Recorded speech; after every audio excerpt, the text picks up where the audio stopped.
A very good morning to everyone. I welcome you back in the e-learning program organized by Sri Vidyadhish Vidya Sankul under the guidance of Dr. G.M. Sutaria sir.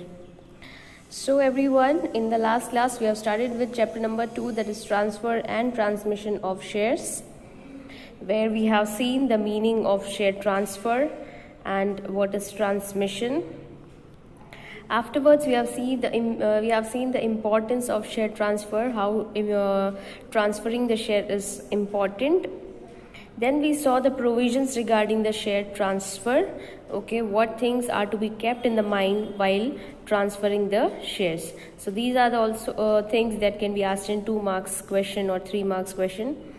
Alright, so these are the things that are to be kept in the mind while you transfer the shares. Alright, so these are the provision. तो ये जो सारी हमने कल की थी ना, these are the provisions, okay, that you need to keep it in your mind, that these are the physical share, for demat shares, okay, and ये जो तुमको प्रोसीजर कल करवाई थी ना, procedure for transfer in different for physical shares and demat shares, right. तो अभी देखो इसमें जैसे it could be asked about, ये 1 मार्क के क्वेश्चंस इसमें से बहुत सारे फॉर्म हो सकते हैं. जैसे about unpaid calls, what is to be done when you want to transfer a share of unpaid calls, के जो ऐसे शेयर्स हैं जिनके शेयर के कॉल्स हैं वो पेड नहीं है, तो ये क्या आएगा कि उनके शेयर्स ट्रांसफ़र हो सकते नहीं हैं, right. There should be no unpaid calls on share that are to be transferred, वो शेयर ट्रांसफ़र हो सकते नहीं हैं. ओके, सो ये सारी चीज़ें हमको ध्यान में रखने की. ऑलराइट, जैसे कि it will be asked like lien rights में क्या रहेगा, फिर एविडेंस क्या देना रहेगा, स्टैम्प ड्यूटी कितनी लगवाने की, कैसे लगवाने की, okay. Then share certificates to new share holder को कैसे मिलेगा, रिजेक्शन ऑफ शेयर ट्रांसफ़र कब हो सकता है, provision of articles of association में क्या होना चाहिए, फिर मेंबर्स के क्या राइट रहेंगे, क्या कब तक रहेंगे, राइट ऑफ डिविडेंड किसका रहेगा, किसके पास मिलेगा, किसको डिविडेंड मिलना चाहिए, सिंगल पर्सन कंपनी होगी तो क्या प्रोविजंस रहेंगे. तो ये सारे जो 13 पॉइंट्स है ना, वो 13 पॉइंट्स के इंडिविजुअल क्वेश्चंस तुमको बहुत अलग अलग आ सकते हैं. So you have to take care कि ये सारे पॉइंट्स तुमको इंडिविजुअली पता होने चाहिए, सारे एक साथ नहीं आएंगे, पर तुमको क्या करना रहेगा कि हर एक प्रोविज़न तुमको समझ में आना चाहिए कि राइट्स ऑफ जैसे मेंबर्स है तो original share holders name is continued up to the completion of share transfer procedure. तो तुमको ऐसा पूछा जा सकता है कि share procedure is not still not completed, then who is having the right, तो right of being members, okay. तो अगर कभी एनुअल जनरल मीटिंग हुई और मेरे शेयर्स अभी ट्रांसफ़र हुए नहीं है, प्रोसीजर चल रही है, तो फिर किसको मेंबरशिप के राइट मिलेंगे, किसको वो लोग एनुअल जनरल मीटिंग के लिए इनवाइट करेंगे, तो द ओरिजिनल शेयर होल्डर. जैसे मेरे पास ओरिजिनली मेरे पास है, मैं किसी और को ट्रांसफ़र कर रही हूँ, तो अभी ट्रांसफ़र की प्रोसीजर कंप्लीट नहीं हुई है, तो राइट किसका रहेगा, मेरा रहेगा, that is the original share holder. तो ऐसे तुमको थोड़ा घुमा फिरा के MCQ 1 मार्क क्वेश्चन में ये सारे क्वेश्चंस आ सकते हैं. So make sure that you understand each and every point, and in case if you don't, then you should at least give a call to me, or you should text me up that ma'am, these are the things that I have not understood, so we will decide the time and we will just sort your doubts. Make sure that जो video देख रहे हो उसका doubt at least उसी दिन ना कर पाओ सॉल्व, तो एटलीस्ट उसी वीक में कंप्लीट करो, so that it will be clear to you, okay. Then after it is procedure of physical share transfer. Okay, so procedure can be divided. अभी ये प्रोसीजर आती है, ये तुमको आ सकती है 4 मार्क्स में, ओके. तो मेक श्योर कि 4 मार्क चाहिए, तो ये प्रोसीजर अच्छे से आनी चाहिए, okay. So share transfer procedure can be divided into 2 types according to the type of shares. जिस हिसाब से उसके टाइप्स है उस हिसाब से उसके ट्रांसफ़र होनी चाहिए. Transfer of physical shares and transfer of dematerialized shares, okay. Physical shares को और जो ऑनलाइन शेयर्स लेते हैं उसके कैसे अलग अलग होगी. तो पहले we will understand about physical shares. So the procedure for total share transfer, अभी इसमें भी क्या आएगा, टोटल शेयर होते हैं कंप्लीट पूरे के पूरे कर रहे हो या पार्शल कर रहे हो, कि आधे शेयर्स कर रहे हो और आधे नहीं कर रहे हो। तो पहले हम लोग टोटल शेयर ट्रांसफ़र के पूरा का पूरा शेयर ट्रांसफ़र कर रहे हो जितने तुम्हारे पास है उतने, ठीक है। So the procedure for total share transfer where the share holder transfer all his shares in the favour of another person then the procedure is to be followed as under. पूरे के पूरे शेयर ट्रांसफ़र हो रहे हैं, ऐसे नहीं है कि आधे या कुछ अधूरे से शेयर करें, पर all the shares we are transferring. Okay, तो पहला स्टेप क्या करना पड़ेगा, देखो इसमें स्टेप बाय स्टेप जाना पड़ेगा, आधा अधूरा नहीं चलेगा कि पहला पॉइंट बाद में दूसरा कब, है ना, ऐसे नहीं चलेगा, लाइन वाइज सीक्वेंस इसमें फॉलो करना रहेगा। सो मेक श्योर कि इसके तुम पॉइंट्स बना दो। ऑब्टेनिंग शेयर ट्रांसफ़र फॉर्म, तो सबसे पहले अगर तुम्हारा फिजिकल शेयर है तुम्हारे पास सारे, और तुम डिसाइड करो कि जितने शेयर्स तुम्हारे पास है उतने के उतने पूरे के पूरे शेयर्स तुम ट्रांसफ़र करना चाहते हो, तो पहले तुमको क्या करना पड़ेगा, शेयर ट्रांसफ़र फॉर्म लेना पड़ेगा। The person who wants to transfer his shares has to obtain a transfer form, transfer instrument जिसको बोलते हैं, okay, duly signed and sealed by company registrar. Okay, sign by, duly signed मतलब आपका भी sign होना चाहिए और कंपनी का भी सील लगा हुआ होना चाहिए, sealed by company registrar. Okay, so ये चीज़ें ध्यान में रखनी पड़ेगी, अदरवाइज ये फॉर्म वैलिड कहलाएगा नहीं। Next point number 2 is filing up the details in the transfer form. Okay, जो डिटेल्स ये है वो फिल करनी है। In a share transfer form, full details regarding share buyers and share seller are to be mentioned, such as name, address, name of shareholding company, market value of shares, alright, share certificate number, etc. तो ये सारी चीज़ें तुमको उसमें mention करी होंगी और वो सारी चीज़ों की तुमको फिल करनी है। ओके, जैसे कि शेयर बायर है और सेलर दोनों के, उनके नाम, एड्रेस, होल्डिंग कंपनी कौन सी है, राइट, कौन सी कंपनी के शेयर्स हैं, मार्केट वैल्यू क्या है, सर्टिफिकेट के नंबर है। जब फिजिकल शेयर होता है ना तब शेयर सर्टिफिकेट नंबर्स आते हैं, डीमेट शेयर्स में शेयर सर्टिफिकेट नंबर्स नहीं आते, ठीक है। According to the provisions necessary stamp duty should be affixed। Share transfer होता है ना तो गवर्नमेंट को ये फ़ायदा होता है कि गवर्नमेंट को पैसे मिलते हैं एज ये स्टैम्प ड्यूटी के। Okay, and signed in presence of witness, किसी के सामने, ये विटनेस के सामने ये स्टैम्प ड्यूटी तुमको साइन करवानी है। This witness has to fill his name and address and business etcetera also, मतलब जो सामने विटनेस है वो भी ऐसे किसी को भी हम उठा के या लेके आ जाएंगे तो नहीं चलेगा, वो भी कोई सही से बंदा होना चाहिए, उसकी भी सारी डिटेल्स क्योंकि तुम उसमें ऐड करवा रहे हो, ठीक है। सो पहले तो शेयर ट्रांसफ़र का फॉर्म लेना है जिसको ट्रांसफ़र इंस्ट्रूमेंट बोलते हैं, और वो शेयर की सारी डिटेल्स तुमको भर देनी है। So come to page number 103, third point it is said that submission of share transfer, all right, yeah, submission of transfer instrument and share certificate। तो अभी जो आपने ट्रांसफ़र फॉर्म भरा, जो आपने अच्छे से डिटेल्स की फिल कर दी, वो शेयर ट्रांसफ़र इंस्ट्रूमेंट और शेयर सर्टिफिकेट्स अभी आपको दे देने हैं। As we have learned that when the share certificates are to be surrendered, तो ये जब चीज़ें होती है कि जब शेयर ट्रांसफ़र होते हैं तो आपको अपने शेयर सर्टिफिकेट्स होते हैं वो कंपनी को सरेंडर कर देने पड़ते हैं। So the purchaser of share himself or through share brokers delivers the complete transfer form along with the share certificate to register office of the company. A letter of allotment is enclosed if no shares has been issued. Transfer can also be executed in case of other than sale, that is in case of gift to someone. However, the procedure which is followed is the same. Okay तो या तो company का जो purchaser है shares का वो खुद से, या अगर वो ब्रोकर्स के थ्रू खरीद रहा है तो ब्रोकर्स के थ्रू वो खुद जाके अपना ये पूरी शेयर सर्टिफिकेट और ये शेयर ट्रांसफ़र इंस्ट्रूमेंट ये सब कंपनी के रजिस्टर्ड ऑफिस में सबमिट करवा देगा।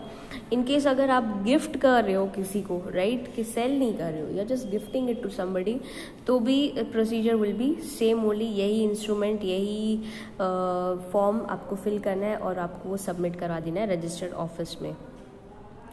Alright, next point is number 4, that is sending the transfer receipt. On receiving transfer instrument along with the share certificate, the company secretary issue a receipt of the same, कि ये आपको उसकी receipt देनी पड़ेगी जब आप ट्रांसफ़र इंस्ट्रूमेंट, तो जो परचेजर है उसके पास भी तो कुछ प्रूफ रहना चाहिए ना कंपनी की तरफ से। अगर आप शेयर फॉर्म भरते हो कि हाँ चलो this form is to be filled, share transfer form, तो आपको भी उसके सामने क्या मिलेगा, रिसीट मिलेगी। On receiving on the share transfer instrument along with the share certificate, the company secretary, वो भी किसके पास राइट है, CS के पास ही राइट है, issue the receipt of the same. The transfer receipt is evidence of submission of document of transfer. देखो जैसे तुम कहीं पे भी जाते हो ना तो अपने डॉक्यूमेंट्स या कुछ भी सबमिट कराते हैं या कहीं पैसे भरते तो अपने को भी एक रिसीट मिलती है एज अ एविडेंस कि हाँ कि आपने ये पैसे भरे। जैसे बैंक में भी जाते हो पैसे जमा करने तो स्लिप जो भरते हो ना तो उसके 2 पार्ट्स होते हैं, तो एक वो रखते हैं फिर और एक के ऊपर आपको स्टैंप लगा के आपको वापस कर देते हैं, that is the proof that आपने ये पैसे भरे हैं। सेम वे जब ये शेयर ट्रांसफ़र होता है तो उसका जो इंस्ट्रूमेंट आप भरते हो तो उसके साथ आपको ये रिसीट भी मिल जाती है कि हाँ दैट इज़ अ प्रूफ कि आपने शेयर सर्टिफिकेट आपके उसको दे दिया है और आपने शेयर्स उस आपके ट्रांसफ़र करवाने की एप्लीकेशन सही से करी है। Number 5 is to inform regarding transfer by notice. After receiving share transfer form and share certificate, the company verifies transfer instrument and share certificate. अभी ऐसे ही कंपनी नहीं मान लेती कि आप उसके ट्रांसफ़र कर रहे हो, अब वो सारे वो ट्रांसफ़र इंस्ट्रूमेंट और शेयर सर्टिफिकेट को अच्छे से उसको वेरीफाई करती है। ओके कि ये सेम वही शेयर्स है और जो ऑनर है उसका शेयर का कि जब उसने ख़रीदा था उसकी साइन होता है, वो साइन उसके मैच होते हैं और उसके डॉक्यूमेंट्स मैच होते हैं, तो वो कंपनी का काम होता है कि वो वेरीफाई करे कि ताकि कोई मिसयूज़ ना हो। After that company informs both the parties through notice, notice के थ्रू वो दोनों पार्टीज़ को इन्फॉर्म करती है कि हमने आपके डॉक्यूमेंट्स वेरीफाई कर दिए हैं। ब्लैंक और forged transfer can be avoided by such notice. Okay, if any party has objection, they have asked to if any party has objection, they are asked to inform within 2 weeks. If no objection is received from either parties, then it is assumed that the transfer is acceptable to the both party. Okay अगर blank या forged transfer can be avoided by such notice. देखो अगर कहीं पे कोई problem create हुई है, ठीक है, कि सपोज़ आपके शेयर्स है ही नहीं और आपके बदले कोई आपके शेयर्स इशू कर रहा है, राइट, सेल ट्रांसफ़र कर रहा है, सॉरी, ओके, या फिर आपने किसी से लिए ही नहीं है और वो अपने शेयर्स आपको ट्रांसफ़र कर रहा है, okay, which you don't want, okay, तो ऐसी कंडीशन में इसको फ्रॉड बोल सकते हैं अपने। तो ऐसे अगर ब्लैंक है ट्रांसफ़र या फॉर्ज्ड है, मतलब दोनों में से कहीं भी कोई प्रॉब्लमेटिक है कि आपने नहीं किया है और आपके शेयर्स ट्रांसफ़र हो रहे हैं या आपको बिना बताए शेयर्स मिल रहे हैं, तो आपकी नोटिस में आपकी नज़र में आएगा अगर आपको ये नोटिस मिल रहा है, ठीक है। कंपनी आपको इन्फॉर्म करती है कि आपके शेयर्स हमारे पास वेरिफिकेशन के लिए आए हैं कि तो ये आपने ही करवाया है ना, तो वो कंफर्म करने के लिए वो आपको एक नोटिस इशू करते हैं कि हाँ आपके शेयर्स ट्रांसफ़र हो रहे हैं। तो अगर दोनों पार्टी में से किसी को भी ऑब्जेक्शन है तो वो 2 वीक में उनको बोल देना है। देखो अभी ये 2 वीक वाला याद रखना क्योंकि ये एग्ज़ाम में आ सकता है, तो इसको स्टार कर दो ये पॉइंट के ये टॉपिक के ऊपर कि 2 वीक में आपको अगर किसी भी पार्टी को कोई भी ऑब्जेक्शन है तो 2 वीक में आपको बता देना है। अगर नो ऑब्जेक्शन, कोई ऑब्जेक्शन आप दोनों पार्टीज़ का नहीं आया तो फिर ये समझ में आ जाएगा कि आपने ही ये ट्रांसफ़र किया है और आपको कोई ऑप्शन नहीं है। तो 2 वीक के बाद अगर आप बोलोगे तो आपका कुछ नहीं हो सकता, आपके शेयर गए तो गए।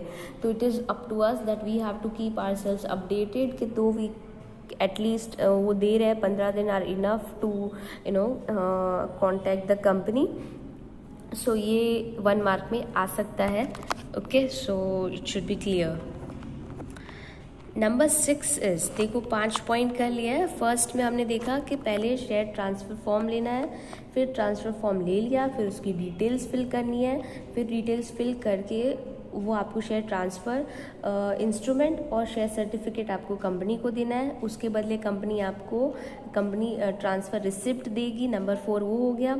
रिसिप्ट मिलने के बाद नोटिस देती है कंपनी दोनों पार्टीज़ को कि भाई आपके ये शेयर्स ट्रांसफ़र हो रहे हैं।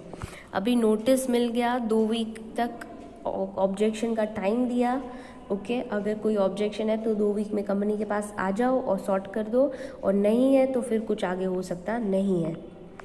देन उसके बाद क्या होता है, रिकॉर्ड होता है। Recording is in the share transfer register. तो अभी जैसे प्रोसीजर हो गई है ट्रांसफ़र रजिस्टर में, अभी आपका जो मेंबरशिप है उसमें आपका नाम आ जाएगा। After serving notice to both the parties, if no application for objection has been received from either transferor और ट्रांसफरी। ट्रांसफरर कौन होता है, ट्रांसफरी कौन होता है? जैसे मुझे किसी को शेयर ट्रांसफ़र करने हैं, okay, Anjali ma'am wants to transfer the shares to somebody, okay, say for B को ट्रांसफ़र करना है, तो I am transferor and B जिसको मैं शेयर्स दे रही हूँ वो ट्रांसफरी होता है। ओके, आई एम ट्रांसफरर जो शेयर ट्रांसफ़र कर रहा है, और जिसको शेयर्स मिल रहे हैं वो transferee. Okay, so what is written, after serving notice to both the parties, if no application for objection has been received from the transferor or transferee, then it is assumed that there is the consent of both the parties and there is registered and the transfer is registered by secretary in the share transfer register. The name of transferee is entered into the share transfer register. जितने shares transfer होते जाते हैं company उसका record रखती है, और वो company secretary का काम होता है वो सारे रिकॉर्ड्स रखने का। And company will keep the name of transferee, जो मतलब नया शेयर होल्डर होगा अभी, उसका नाम शेयर ट्रांसफ़र रजिस्टर में उसका नाम एंटर हो जाएगा, और उसका नाम ट्रांसफरर का नाम उसमें फिर लिखा जाता है कि इसके शेयर्स अभी हमारे पास अभी ये ओनर है नहीं। ओके, सो नोटिस देने के बाद, पर ये कब होगा, when no objection is being received, कोई ऑब्जेक्शन अभी अपने पास रिसीव हुआ नहीं है, तो उस टाइम पे ये चीज़ होती है। Okay, number 7 is resolution for approval of transfer of share. After receiving share transfer applications, the meeting of board of directors is conveyed by secretary, in which discussion is made regarding the application received for share transfer for transfer of shares. In this meeting, resolution is passed approving the transfer of shares which are sanctioned. अभी देखो कि हमने पूरी procedure कर दी। देखो अभी कोई share holder आया, उसने उसको बोर्ड ऑफ डायरेक्टर्स क्या कर रहे हैं वो बाद में होता है। पहले जैसे if I am the share holder of your company, so first thing that I am concern is that I will get the form and I will fill the form and I want the receipt and I want the notice. Okay, तो share holder की तरफ से जो काम था ना वो अपना हो गया। 5 पॉइंट थे ना पहले, वो शेयर होल्डर्स के रिलेटेड थे। अभी वाले पॉइंट है ना वो कंपनी के रिलेटेड है कि कंपनी को क्या करना है। अभी समझ में आ रहा है? जो पहले 5 पॉइंट थे वो उसमें शेयर होल्डर्स का इन्वॉल्वमेंट था। ओके, उसको रिसीट देना, उससे फॉर्म लेना, शेयर सर्टिफिकेट लेना। अभी इंटरनल मैटर आ गई है, जैसे शेयर ट्रांसफ़र रजिस्टर है वो कंपनी को मेंटेन करना है, वो शेयर होल्डर्स का उसके साथ कोई लेना देना नहीं है, उनको उसकी कोई चिंता नहीं करनी है। फिर 7th पॉइंट जैसे आया कि ये अभी जैसे उनके पास एप्लीकेशन आ गई है सेक्रेटरी के पास कि ये बंदे को अपने शेयर ट्रांसफ़र करवाना है, तो फिर वो एक बोर्ड ऑफ डायरेक्टर्स के साथ मीटिंग कंडक्ट करता है। After receiving share transfer application a meeting of board of directors convened by secretary, ये भी कौन करता है? सेक्रेटरी करता है। In which discussions are made regarding the application received for transfer of share, उसके बाद डिस्कशन होता है कि ये बंदे को इस रीज़न की वजह से शेयर ट्रांसफ़र करने हैं। In this meeting resolution is passed for approving the transfer of shares which are sanctioned, तो वो जो एप्लीकेशन आई वो शेयर्स के फिर ट्रांसफ़र करने हैं, ऐसा रिजोल्यूशन फिर बोर्ड ऑफ डायरेक्टर्स की मीटिंग में पास होता है। Okay, number 8 says that entering in register of members, पहले क्या था? रजिस्टर ऑफ ट्रांसफ़र था, अभी क्या है? रजिस्टर ऑफ मेंबर है। After passing the resolution of transfer of shares the name of transferor is deleted, मतलब मेरा नाम, आई एम द ट्रांसफरर, मेरा नाम डिलीट हो जाएगा from the register of member and that of the transferee is added, और जिसको मैंने जैसे बी को मैंने दिए थे शेयर्स, तो उसका नाम फिर रजिस्टर ऑफ मेंबर में एंटर हो जाएगा। Okay, number 9 says that sending the share certificate to new share holder, क्योंकि मैंने अपने पुराने शेयर सर्टिफिकेट सरेंडर कर दिए, तो अभी नए शेयर होल्डर को वो सर्टिफिकेट्स मिल जाएंगे।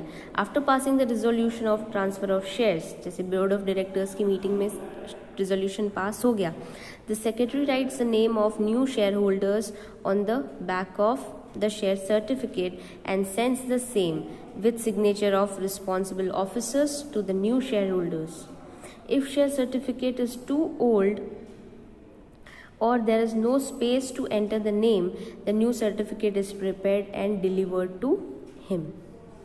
ठीक है, after passing the resolution of transfer of share, okay, resolution pass हो गया, उसके बाद secretary rights the name of new share holder on the back of the share certificate, share certificate के पीछे नए शेयर होल्डर का नाम आता है, और वही का वही certificate signature, authorized signature directors का, फिर सीईओ का, सेक्रेटरी का, तो सिग्नेचर ऑफ रिस्पॉन्सिबल ऑफिसर्स जो आर्टिकल्स ऑफ एसोसिएशन अप्रूव करता है कि ये सब लोगों के सिग्नेचर होने चाहिए, तो उन सारी अथॉरिटीज़ के सिग्नेचर्स साइन करे हुए होने चाहिए, फिर वो न्यू शेयर होल्डर्स को भेजते हैं।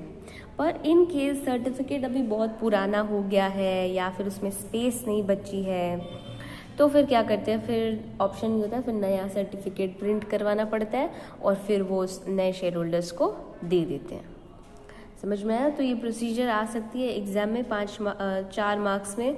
फर्स्ट इसके पहले तो फॉर्म फिल करो, 5 पॉइंट है शेयर होल्डर्स के रिलेटेड है, नेक्स्ट 4 पॉइंट है वो ऑफिसर्स के रिलेटेड है, मतलब कंपनी के इंटरनल मैटर है, तो उस हिसाब से भी आप याद रख सकते हो। फर्स्ट प्रोसीजर, पहले तो अगर कोई चीज़ आपको ट्रांसफ़र करनी है तो उसका फॉर्म लेना पड़ेगा, सीधी बात है, राइट? तो पहले हम फॉर्म लेंगे, फिर उसकी डिटेल्स फिल करेंगे, फिर हमारे वो सबमिट करेंगे, वो फॉर्म फिल करके सबमिट करेंगे, उसके साथ शेयर सर्टिफिकेट भी अपने दे देंगे कंपनी को। फिर कंपनी आपको उसकी तरफ से रिसीट मिलेगी आपको, ओके, और फिर आपको नोटिस के थ्रू इन्फॉर्म भी किया जाएगा। फिर वही चीज़ शेयर ट्रांसफ़र रजिस्टर में रिकॉर्ड की जाएगी, उसके बाद रिजोल्यूशन पास होगा बोर्ड ऑफ डायरेक्टर्स की मीटिंग में। फिर और यस, ये recording of share transfer of register में रिसीट जो इन्फॉर्म करेगी आपको, उसमें 2 वीक में आपको अगर कोई प्रॉब्लम है तो इन्फॉर्म कर देना है, ओके। अगर आपको ऑब्जेक्शन नहीं है तो फिर कोई एक्शन नहीं लेना है, पर ऑब्जेक्शन है तो you have to inform within 2 weeks, okay. Afterwards record कर शेयर ट्रांसफ़र रजिस्टर में रिकॉर्ड करोगे, फिर उसके रिलेटेड रिजोल्यूशन पास करोगे, फिर entering the register of members, उसके बाद आप रजिस्टर ऑफ मेंबर में भी नए शेयर होल्डर्स का नाम आ जाएगा, और लास्ट में उसको भी नया शेयर सर्टिफिकेट मिल जाएगा, ठीक है। So this was about the total share transfer. Physical shares transfer की प्रोसीजर थी, उसमें भी सारे के सारे अगर शेयर आप ट्रांसफ़र करो तो उसकी प्रोसीजर थी। अभी इन केस के मेरे पास 100 शेयर्स है तो मुझे सिर्फ उसमें से 50 शेयर या 60 शेयर्स या 70 शेयर्स मुझे ट्रांसफ़र करने हैं, तो क्या होगा, ओके। पहले वाले में अगर मेरे पास 100 शेयर्स है और मैं 100 के 100 शेयर्स ही बेच देती हूँ, राइट, ट्रांसफ़र कर देती हूँ किसी के नाम पे, तो the procedure will be different. पर अगर इन केस के मुझे कुछ शेयर्स ट्रांसफ़र करने हैं तो फिर मुझे ये वाली प्रोसीजर अप्लाई करनी पड़ेगी, ठीक है। So let's read it. When a shareholder wants to transfer some of his shares, okay, कुछ उसके शेयर्स उसको ट्रांसफ़र करने हैं from his total holding, then he has to split his shares. For this split, shareholders has to send his share to registered office of the company. The company secretary splits the share as per requirement of shareholder and send it back. After that, the shareholder sells his shares according to his requirement as per above procedure. देखो वो क्या होगा, पहले तो अभी जैसे मुझे 100 shares है total, okay, and now I want to transfer my 70 shares and 30 I wish to keep. So altogether I have 100, and from those 100 I wish to keep 30 and I want to transfer 70. So CS, what the company secretary will be doing, he'll be separating the certificates of these 70 shares and 30 shares.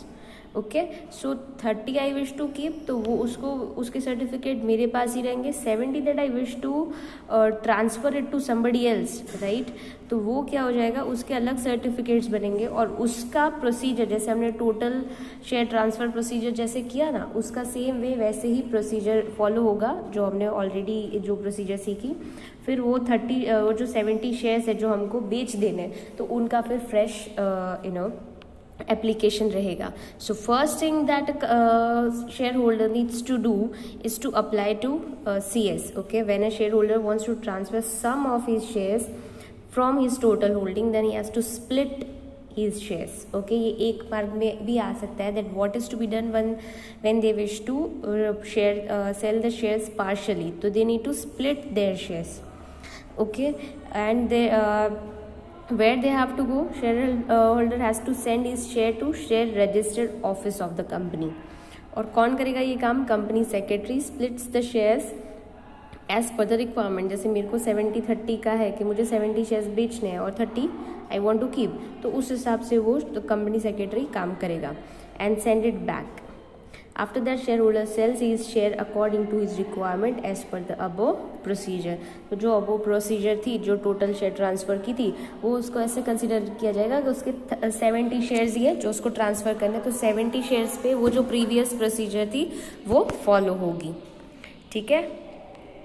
Now next one is just a procedure of transfer of dematerialized shares when you have online shares. Okay, materialized है, dematerialized है, sorry, तो उस case में कैसे share के transfer होंगे। ये physical form में आपके पास शेयर्स नहीं है, you have shares in your demat account. Okay, so let's read it.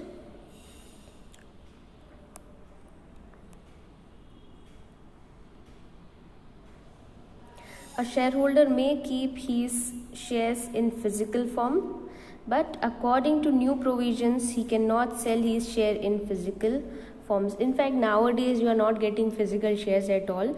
You'll always get the demat. You must have the demat account to trade in shares. पर जब ये पहले की बात है जब physical form में चलते थे shares, but अभी तो new provision के according आप sell कर ही नहीं सकते हो अगर आपके पास physical form में है, आपको surrender ही करने पड़ेंगे shares.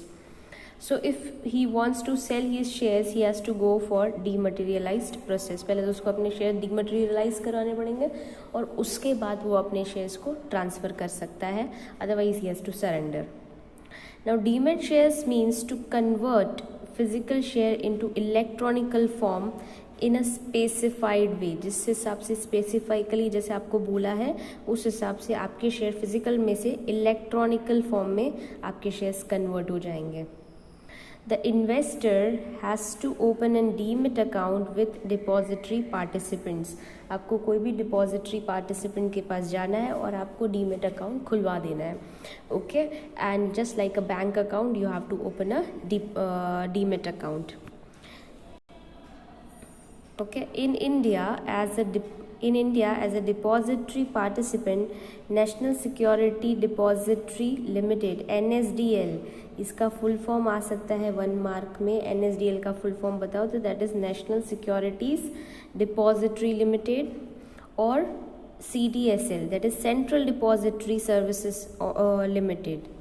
ओके, तो ये 2 ऑर्गेनाइजेशन है in India as a depository participant. NSDL and CDSL are functioning as an agent for deposit caretaker. Depository सारी जो डिपॉजिटरी पार्टिसिपेंट्स होता है वो सारी इनके कंट्रोल में काम करती है. That is NSDL and CDSL, national securities depository limited and central depository services Limited. Okay, India Limited. So these are the names you need to keep it in your mind. It could be asked in 1 marks also, that who is functioning as an agent for deposit caretaker. So NSDL and CDSL, तो ये आ सकता है, plus उनके full forms भी आ सकते हैं. तो 3 वे में, अलग अलग वे में ये क्वेश्चन तुमको पूछा जा सकता है. तो make a star of it also. On behalf of these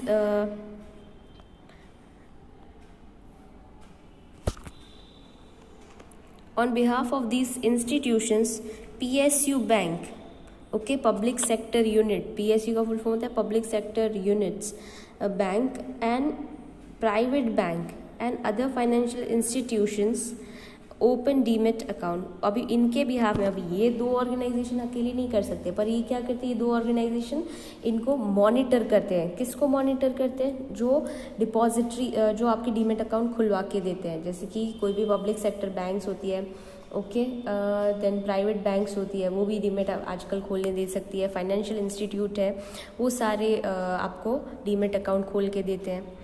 So these are the places where you can get your demat account open. तुमको कभी ऐसे एडवर्टीजमेंट के मेल्स भी आते होंगे कि open with this broker, open your demat account with zero funding and everything. ऐसी advertisement भी आती रहती है. After opening this account, the institution provides an instruction slip to account holder. जैसे ही आप अकाउंट खुलवा दोगे, आपको इंस्ट्रक्शंस जो भी होंगी, as you are being investor now, so आपको कुछ इंस्ट्रक्शन स्लिप आपको दे देंगे which you have to follow. Okay, so account holder को इंस्ट्रक्शन स्लिप मिलती है, जिससे अकाउंट होल्डर को भी आइडिया आता है that how the work is to be done. It is used by the account holder for the purchase or sales of security.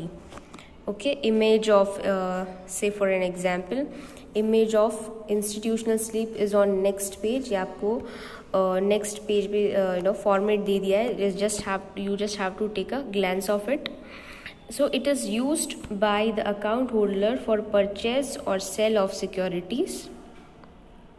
किसके लिए यूज होता है? परचेज कैसे करोगे, सेल कैसे करोगे, क्या आपको फॉलो करना है, उसके लिए. The company can observe its shareholder and their holdings on website provided by NSDL and CDSL. However, the company cannot make any change in it. अगर कंपनी को कहीं से जानना है कि मेरे शेयर होल्डर्स का किसके पास अकाउंट है और कितने फंडिंग्स है, तो वो जान सकती है. उसके फंडिंग्स नहीं जान सकती, पर उसके अकाउंट में किसके पास है और क्या डिटेल्स है वो जान सकती है, पर उसमें कोई चेंज नहीं कर सकती company. Okay, turn the page now. 104 पे देखो, अभी ये इंस्ट्रक्शनल स्लीप जो होती है उसका पूरा फॉर्मेट दे दिया है. Just have a glance of it. एक लिमिटेड कंपनी है, देखो उसमें क्या क्या डिटेल दी हुई है. Just have a glance of it. Okay, as per the instruction slip, broker, bank, financial institute will purchase or sell the shares. Purchasing or selling process is done online on computers. This is to be taken care because it is demat account. Okay, ये online ही सारे payments इसके होते हैं और online form में ही होता है, इलेक्ट्रॉनिकल फॉर्म में ही होता है. सो परचेजिंग और selling is done online on computers. As per the instructional slip, banker, broker, bank, financial institutions will purchase or sell the shares on our behalf. Okay, So you can just have a look on it in your book properly. Okay, give yourself time to just go through it, and in case if you're not getting anything in this, you can just let me know and I'll just get it clear. Okay, so a person, what is written? A person who wants to purchase shares has to pay the price. Okay, if a person wants to purchase a share, has to pay the price of share and stamp duty along with brokerage. अब ये जो brokers होते हैं ना जिनके पास अपने account खुलवाते हैं, तो वो भी अपना ब्रोकरेज चार्ज लगाते हैं. कमीशन बहुत माइनर सा होता है, but they charge. The total amount of purchase is debited from the account and purchased shares are credited to his account. Okay, पैसे तुम्हारे बैंक अकाउंट से जाएंगे और तुम्हारे शेयर्स जमा होंगे तुम्हारे डीमेट अकाउंट में. Okay, shares are increased in shareholders account.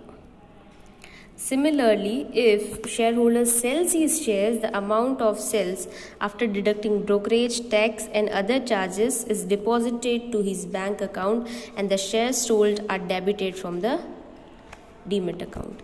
देखो अमाउंट होगा ना वो सारा जाएगा बैंक अकाउंट में से, आएगा भी तो बैंक अकाउंट में से, और शेयर्स का जो वैल्यूएशन होगा कि कितने शेयर्स आपने बेचे, कितने शेयर्स आपने खरीदे, तो वो सारा डिटेल जाएगा डीमेट अकाउंट में.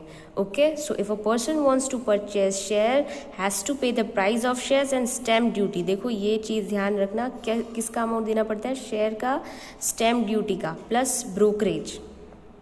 ओके, ये तीन चीज़ें उसको पे करनी होती है. The total amount of purchase is debited from his account. अभी डेबिट किस अकाउंट से होगा? बैंक अकाउंट से.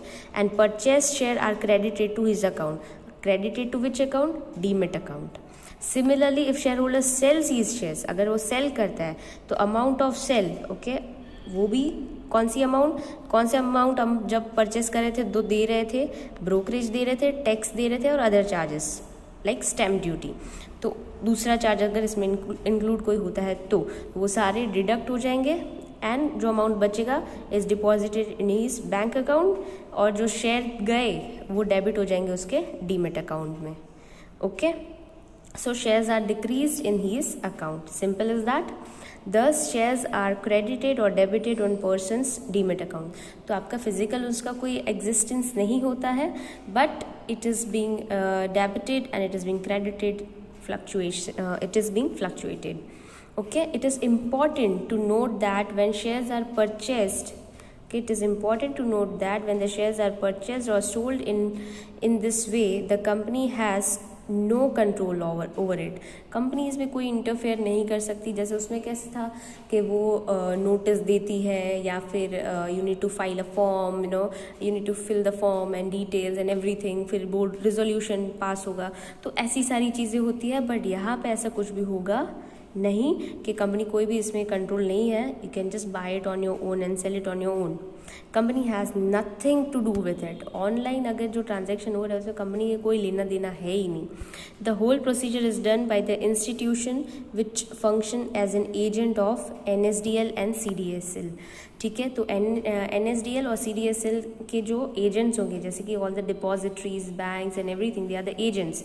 ओके, तो वो उनके अंडर में ही ये सारी प्रोसीजर होगी. The company can only observe its newcomer shareholders and outgoing shareholders on the web page. बस उसको पता चलेगा कि कौन से ट्रांजैक्शन हो रहे हैं और कौन से ट्रांजैक्शंस नहीं हो रहे हैं, पर उसको ये नहीं पता चलेगा कि वो कोई कंट्रोल नहीं कर पाएगा कि इसको मैं शेयर्स ना दूँ या उसको मैं शेयर्स दूँ. तो ये सारी चीज़ें नहीं होंगी, पर उसको पता तो चलेगा कि उसके अकाउंट में क्या चल रहा है और क्या नहीं चल रहा है. ठीक है, so this is how it is to be done. Next are the duties of the secretary for share transfer, that we will be doing it in the next class. Now come back to our these exercise MCQs. तुमको जितने possible है, जितने related है वो solve कर दो. Okay, चलो अभी ये क्वेश्चन आंसर्स मैं तुमको बताते जाती हूँ कौन से करने हैं अभी. बाय वैसे तो you should be knowing it, but this is just to remind you that कौन से क्वेश्चंस के टॉपिक हो गए हमने. So how did company came into existence? You must be knowing. What are the important characteristics? Yes. Then when is the receipt of instrument dispatched? Where can be demat account be opened? तो ये तुमको लिखना है. When is an entry made in register of member? That you can write. How can a company observe shareholders demat account? अभी हमने सीखा. When will court appoint trustee or guardian? तो ये हमारा हुआ नहीं है. तो ये 6 questions should be done in your fair book by today itself. Number 3rd question is, what is share transfer? You know it. State the types of shares on the basis of transfer. Yes, you will do it. When the share transfer intimated by notice? ये भी हमने किया. When is entry made in share transfer register? This is also we did. And when is resolution of approval passed? That also we did. Which institution work as depository participant? Just now only we did. Which documents have to be verified by a company before share transfer? This also we did it today itself. What steps are taken by the company to prevent fraud transfer? Forge या मैंने बोला था blank या forge होता है transfer. तो क्या करती है कंपनी? तो ये आंसर आएगा इसमें, prevent fraud transfer. Okay, what details are provided in notice in case share transfer? ये details अभी ये question बाकी है, तो that you don't need to do. Okay, तो ये 8 सारे कर देना है. Next is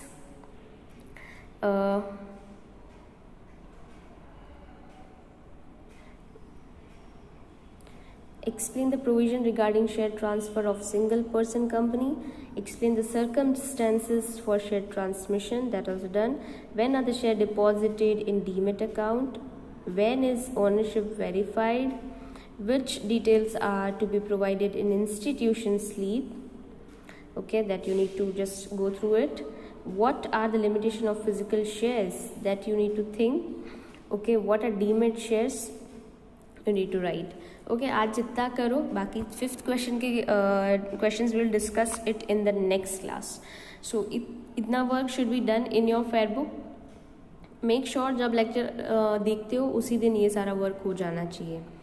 Alright, so up till this we are keeping everyone. Next topics we will be doing in the next class. Okay, so here we end. Thank you for watching. Have a nice day ahead, everybody.